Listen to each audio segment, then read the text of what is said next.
চাঁদপুরে কল্যাণপুর বিএনপির উদ্যোগে দোয়া ও ইফতার মাহফিল অনুষ্ঠিত হয়েছে। 7 মার্চ শুক্রবার চাঁদপুর সদর উপজেলার কল্যাণপুর ইউনিয়নের কল্যাণদী ঈদগাহ মাঠে এই দোয়া ও ইফতার মাহফিলের আয়োজন করা হয়। অনুষ্ঠানে প্রধান অতিথির বক্তব্য রাখেন বাংলাদেশ জাতীয়তাবাদী দল বিএনপির কেন্দ্রীয় নির্বাহী কমিটির সদস্য এবং চাঁদপুর জেলা বিএনপির সাবেক সাংগঠনিক সম্পাদক ও বাংলাদেশ জাতীয়তাবাদী ছাত্র দলের কেন্দ্রীয় কমিটির সাবেক যুগ্ম সম্পাদক ও সহ সভাপতি মোস্তফা খান সফরী।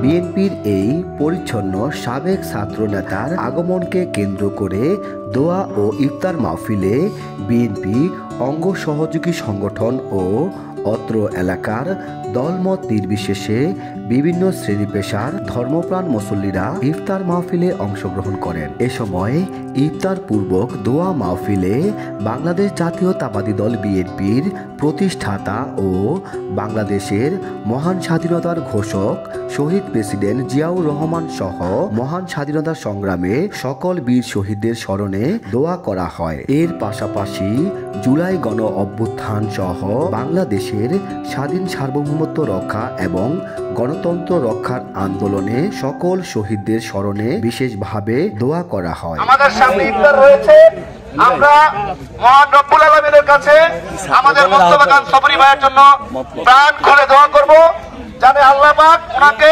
ধানের শীষ যাতে ওনার হাতে দিয়ে দেন। সে ছাত্র দলের সোনালী ফসল আজকের এই ইফতার মাহফিলের প্রধান অতিথি, উনি অত্যন্ত মেধাবী। স্কুল লাইফে আমার মনে হয় 6 to 10 পর্যন্ত কোনো সময় ওনার থেকে রুলং এক গণিতের।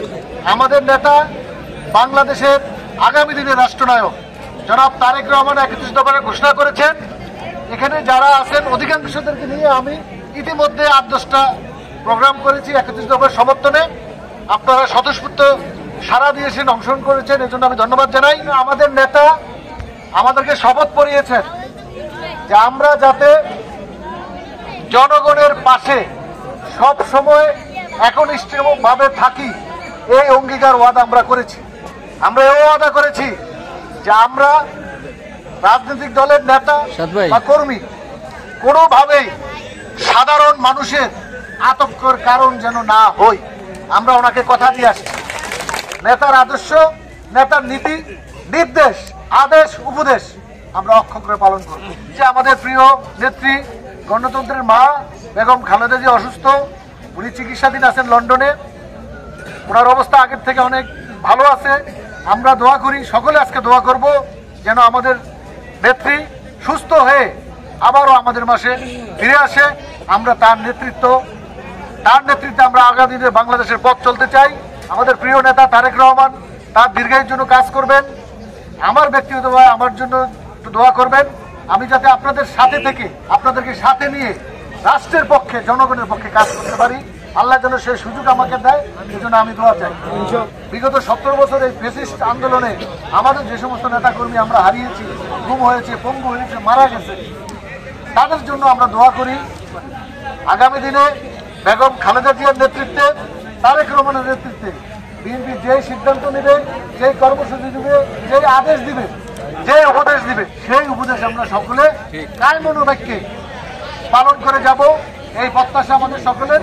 দলের মধ্যে পদ নিয়ে, মনোনয়ন নিয়ে অনেক প্রতিদ্বন্দ্বিতা আছে।